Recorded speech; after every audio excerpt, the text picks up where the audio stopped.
In just 34 seconds, a secret document worth $47 million in surveillance contracts. Kash Patel didn't expect this question. He couldn't hide his shock. Cameras captured every bead of sweat.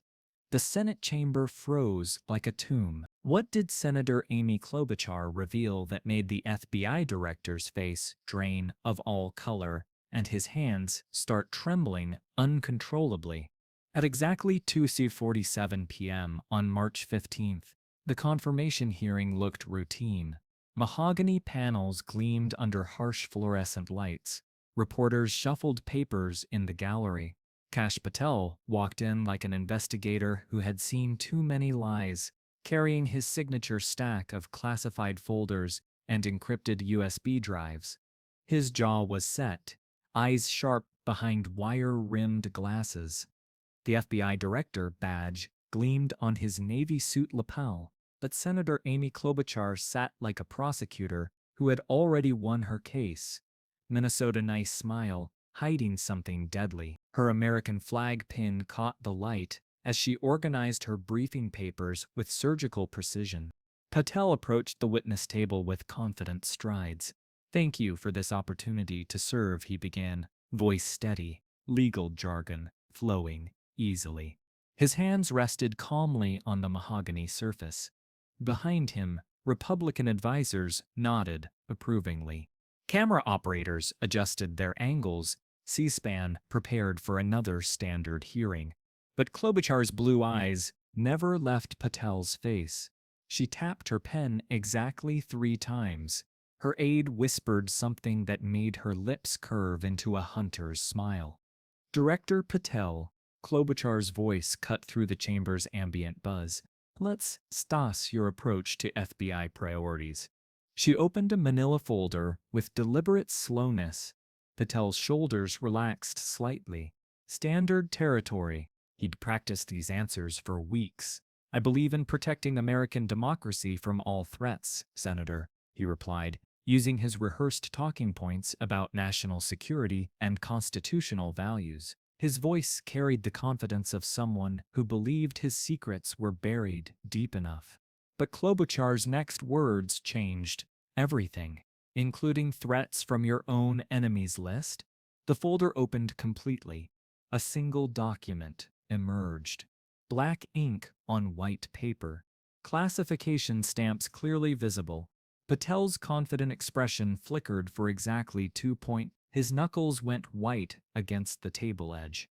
The chamber's energy shifted like air pressure before a storm.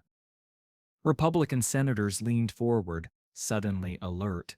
Democratic staff members exchanged glances that said they'd been waiting for this moment. "I'm not sure what you're referring to, Senator," Patel replied, but his voice had lost its earlier steadiness. Sweat appeared on his forehead, despite the chamber's controlled temperature. His right hand moved unconsciously toward the classified folders at his side, a defensive gesture caught by every camera in the room. Klobuchar's smile widened. She held up the document so gallery reporters could see it clearly. "This is FBI Internal Memo 2247B, dated February 8th. Your signature appears at the bottom." The silence lasted exactly 11 seconds. Even the court stenographer stopped typing. Camera shutters, clicks like rainfall. Patel's face went through a visible transformation, from confident to confused to genuinely alarmed. His throat worked as he swallowed hard. "Senator," without seeing the specific document, he began, legal training kicking in with damage control phrases. But Klobuchar interrupted with surgical precision. "Oh, you'll see it, because I'm reading from it right now." Her voice filled the chamber with devastating clarity. Priority surveillance targets include journalists from the Washington Post, New York Times, and CNN who have reported unfavorably on administration policies.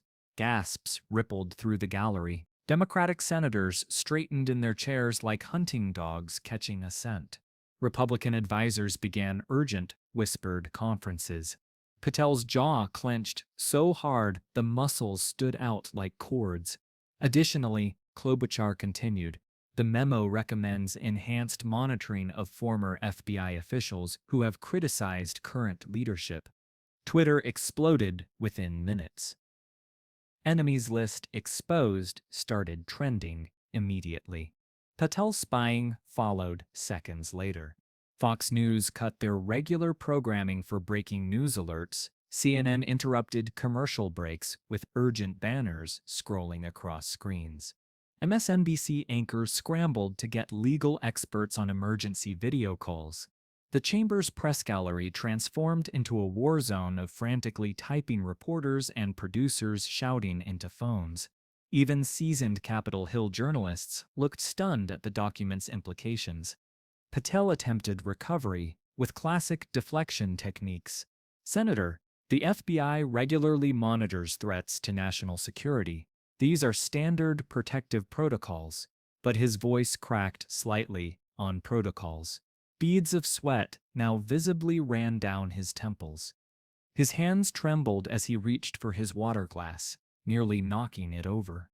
The confident FBI director who had entered the hearing was being replaced in real time by someone who looked increasingly cornered and desperate. Klobuchar wasn't finished. Standard protocols don't include $47 million in contracts with private surveillance firms. She produced a second document with theatrical timing. Blackstone Security Services, Palantir Technologies, NSO Group. Companies known for invasive digital surveillance, typically used on foreign targets. The dollar amount hit the chamber like a physical blow.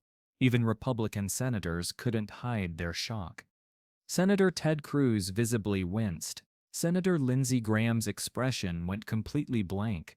The avalanche had started. "You authorized surveillance spending that exceeds the annual budget of 12 FBI field offices." Klobuchar pressed. Her Minnesota accent made each word sound like an ice pick chipping away at Patel's credibility. "On American journalists, on former law enforcement officials, on private citizens whose only crime was criticizing your administration." Patel's face had gone pale as parchment. His signature confident posture collapsed into defensive hunching. The FBI operates under strict legal guidelines." Patel stammered, but his usual rapid-fire legal responses had disappeared. His aide frantically scribbled notes, probably damage control talking points, but Patel seemed unable to focus on anything except Klobuchar's relentless presentation of evidence. The hearing room felt like a courtroom where the verdict was becoming inevitable with each passing second. Within 17 minutes, major news networks had legal experts explaining the potential criminal implications. "This appears to be politically motivated surveillance," former FBI Director James Comey said live on CNN. "If these documents are authentic, we're looking at possible violations of the Fourth Amendment, the Privacy Act, and potentially RICO statutes." The analysis was devastating. Former DOJ officials lined up for emergency interviews calling for immediate investigations. Klobuchar delivered the final blow with prosecutors' timing. "Director Patel, did you personally approve surveillance contracts targeting American citizens for political purposes?" The question hung in the air like smoke. Every camera focused on Patel's face. His mouth opened, then closed. His eyes darted to his legal advisors, who looked equally stunned. The confident FBI director had been reduced to a cornered bureaucrat in under 35 minutes of questioning. "Senator, I would need to review," Patel began weakly. "You've had 3 weeks to review," Klobuchar cut him off. "The memo has your signature. The contracts have your authorization. The targets include your political opponents. Yes or no, Director Patel? Did you weaponize the FBI against American citizens?" The chamber held its collective breath. Republican senators sat in stone-faced silence. Democratic senators leaned forward like sharks smelling blood. Patel's career ended in that moment of silence. Not with his answer, which was a mumbled evasion about complex security protocols, but with the visible collapse of his credibility. His hands shook as he shuffled papers. Sweat stained his collar. His voice had lost all authority. The man who had walked in radiating confidence now looked like someone facing inevitable prosecution. The immediate aftermath was political carnage. Within hours, 6 Republican senators announced they could not support Patel's confirmation. The evidence presented today raises serious questions about constitutional violations. Senator Susan Collins said in a carefully worded statement that political insiders recognized as a death sentence for any nomination. Senator Mitt Romney was more direct. Using federal law enforcement for political surveillance is exactly what we fought against in our founding. Phone calls flooded congressional offices at unprecedented rates. Angry constituents demanded answers. Republican leadership held emergency meetings behind closed doors, their voices echoing through marble hallways as they debated damage control strategies. The White House press secretary canceled scheduled briefings, unable to craft responses to the devastating revelations. Twitter engagement broke records. Patel resigned trended for 14 straight hours. The video of his shocked expression went viral across every platform. Memes comparing his face to shocked Pikachu flooded social media. Political comedians had a field day. Even Nixon would be impressed by this enemies list, Trevor Noah joked. At least he had the courtesy to not put it in official FBI memos. Street protests materialized within 24 hours. Defend Democracy rallies appeared in Washington, D.C., New York, Los Angeles, and 12 other major cities. Signs reading, FBI not Trump's secret police and investigate Patel now filled Lafayette Square across from the White House. The protests were largely peaceful but massive, drawing everyone from college students to retired law enforcement officers disgusted by the surveillance revelations. The Department of Justice announced a preliminary investigation within The allegations, if true, represent a serious breach of constitutional protections. Attorney General Merrick Garland said, in a statement that legal experts noted was remarkably strong language for typically cautious DOJ communications.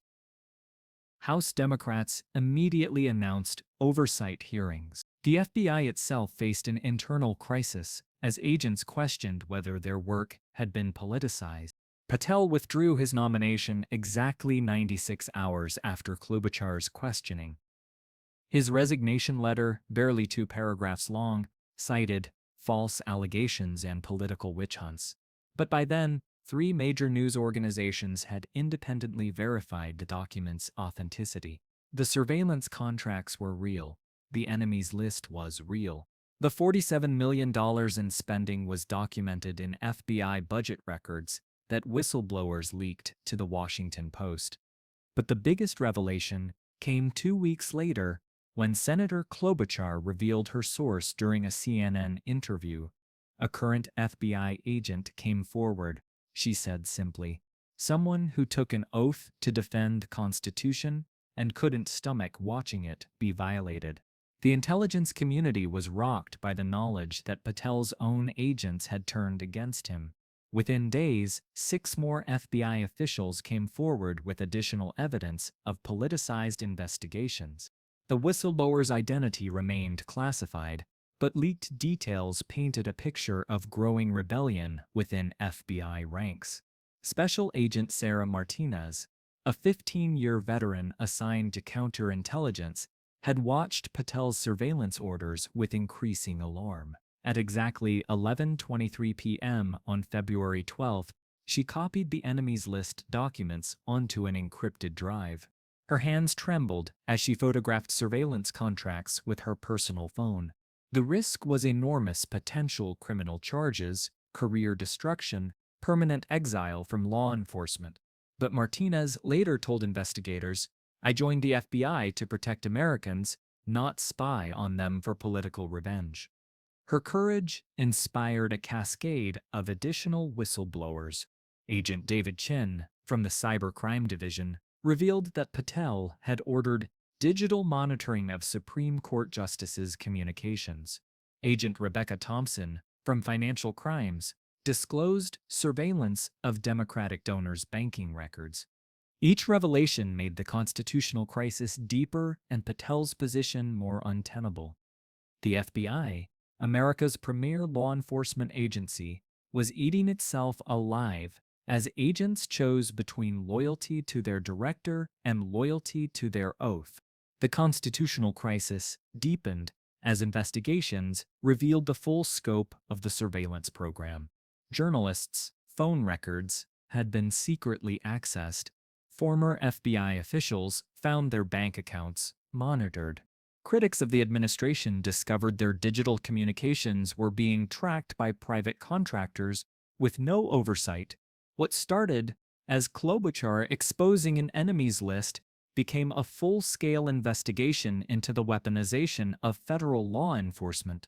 3 months later, Patel faced a federal grand jury investigating potential civil rights violations.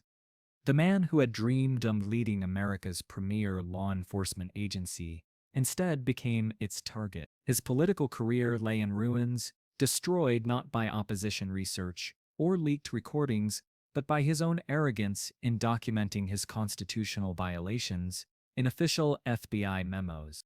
Senator Amy Klobuchar's methodical destruction of Kash Patel became a masterclass in senatorial oversight. Her preparation was flawless, her timing surgical, her evidence devastating. In exactly 34 seconds of questioning, she exposed surveillance overreach that would have taken investigative journalists months to uncover. The hearing became required viewing in law schools as an example of how democratic institutions can still function when senators take their oversight responsibilities seriously. The broader implications reverberated through American politics for months. The surveillance revelations energized civil liberties advocates across party lines. Conservative libertarians found themselves agreeing with progressive Democrats about the dangers of unchecked federal power. The traditional left-right divide on law enforcement issues blurred as Americans confronted evidence that their own government was spying on citizens for political reasons. Sometimes the strongest weapon isn't a badge or a subpoena, it's truth, archived and revealed at the right second. What happens when a leader who built power on secrecy is undone by evidence? If patriotism can't survive transparency, was it ever real? The answers to these questions defined not just Kash Patel's downfall, but America's ongoing struggle between security and liberty, between power and accountability, between the surveillance state and constitutional democracy. If this story shattered illusions, don't just watch. Like, share, and subscribe to Truth Watch DC, where silence gets broken and lies get time-stamped. Hit the bell, the next truth might be about your president. What would you do if you had evidence this explosive? Drop a comment below. This dramatized story is inspired by real events and public figures.